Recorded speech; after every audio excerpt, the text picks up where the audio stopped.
Что ж, доброго времени суток всем еще раз, дорогие друзья. С вами по-прежнему StarLadder TV. И сейчас мы будем общаться с хорошим игроком, отличным стримером, ну, комментатором, наверное, нельзя назвать, все-таки он комментирует только свои игры. И вообще, я думаю, позитивный человек достаточно по жизни. Это игрок команды Fnatic.n0tail. Well, you had a good game versus Virtus.pro right now, but at second game something went wrong. What's wrong with? Second game we had it, but then we made a big mistake. Gave them almost an entire team wipe. They got Roshan, and well, the entire game turned. And well, once you have a gyrocopter with a divine rapier, it's hard to go up against. And we didn't play our best, so the best team won today. But yeah, that's what happens. You got a lot of advantage at 20 or 13 minutes, but why you didn't went to high ground? That's also what happened when we tried to go in on high ground. We tried to start a team fight in their base, and well, they punished us by pulling Lycan all the way in, disabling and splitting us apart. So like it wasn't that easy to push into high ground, but we didn't use our advantage properly. We could have stayed back more, maybe gotten the Roshan before trying, but yeah, we got too impatient. Well, and later you will fight against Hunter or Team Empire. Which team you would like to see against you? I think we would prefer to play up against Hunter because we have most experience against them, and we usually tend to win. But yeah, against some Russian teams, we have quite a hard time playing against. So hope for no Hunter, but we're gonna feel good either way. Yeah, I got it. And it's about play style of Russian teams, or you just can't play against us?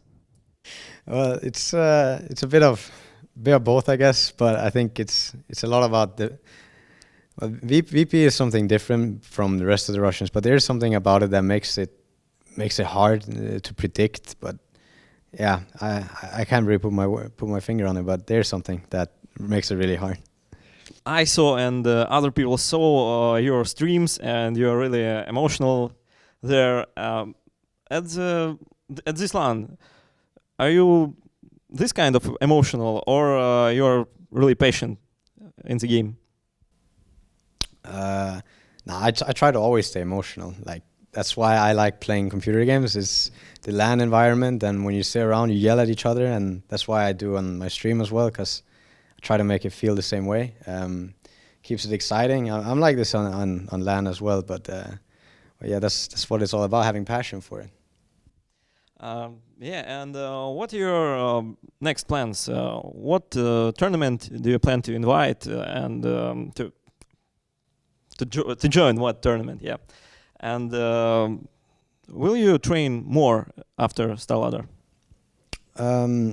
We have like a lot of games coming up. We have LAN in Poland, ESL I think it is, and then we're playing G League qualifier online.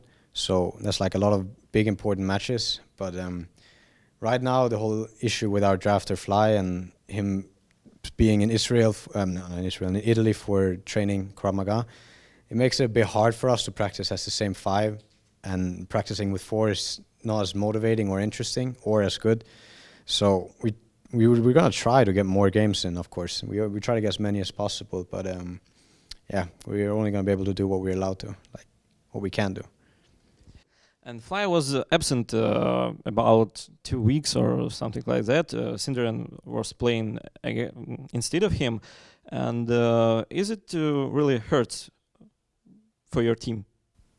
Yeah, it hurts a lot when not only it's one player, but it's also the captain that you had who kind of drafts with you.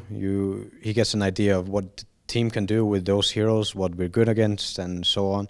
And then when he's not there, someone else got to fill up that spot, and that's like a big role to fill. But yeah, it hurts a lot. Like playing without him is not the same. But hopefully it'll change in the future. And I mean, we're gonna hang in there. He's still gonna be in Italy, but yeah, hopefully we're gonna get more practice in once he gets back. You spoke about G League qualifiers, and how do you think what's a problem with Chinese teams? Why they are so good? I think when you look at the team IG, you look at their draft. There's never really any weak lanes that you can benefit from. They almost always have their solo lanes winning, and their tri lane is gonna be slightly on top or heavily on top. So the draft of them is really strong, and on top of that, the synergy between them when they do team fight lineups is ridiculous. So, like overall, the Chinese team, I'm talking mostly about IG, is really powerful. What do you think about LGD International? Do they play well, and did their skill rise from their starting point to recent time? Yeah, LGDN definitely got a lot better but that's gonna happen to any team who goes 5 on a LAN.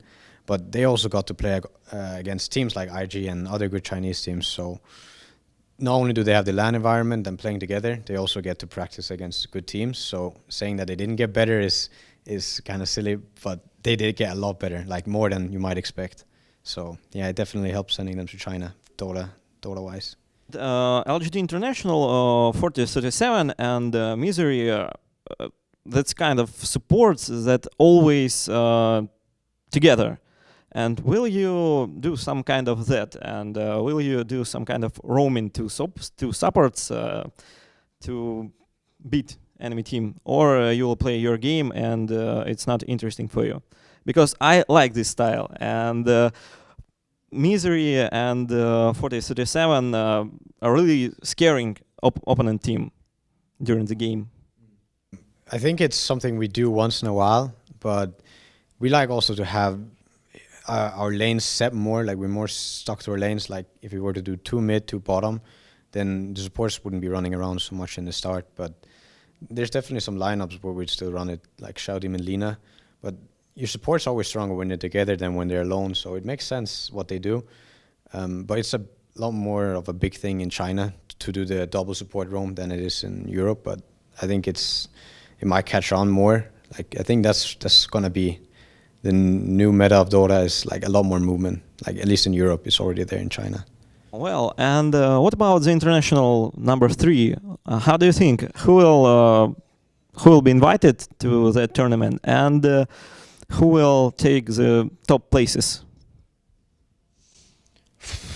The top places is impossible to say right now. Like there's no way you can guess IG, because they've been doing strong ever since and no sign of stopping. But it's going to be very interesting who's going to get invited, especially from the European scene, because right now it's a lot about like one team is up there for 1-2 weeks, like really on top, and then they fall down 1-2 weeks after, and a new team takes over, and then a third team takes over. So it's really hard to guess on who's going to get invited and how people are going to get invited to international. Like that's also, I don't know if they're going to be played or if it's just going to be invites again, because right now it's going to be really hard to say who you can just invite and you know that it's going to be top team. Yeah, I agree with you, because European team really at the same level at this time, and it's about random who will win this game or another game. And how do you think about this tournament? Who will take the first place? I think VP is pretty good candidates, but I think Empire, n0tail and us, I mean, I would say that we might be able to play VP in a best of 3 and then beat them this time. I think it could go either way, even though we always lose to VP. Then I still think that it could go any way in this tournament, like who's going to be on top. And although I do think Empire strats are really weird, so I wouldn't be surprised if they got beaten by NTH, and then we'd have to play for third or moving on, you know. But it's hard to say. VP is probably one of their favorites, so. Well, thank you a lot for this interview, and good luck and have fun in other matches, next matches, and I hope it will be more than one match that you will win. And what can you say to your sponsors or fans or viewers, because we have a lot of viewers? Well, thanks for supporting. Wouldn't be here without you, and thanks to all our sponsors, and thanks to my team, and yeah, thanks to Kiev, beautiful city. Thanks to you, Casper.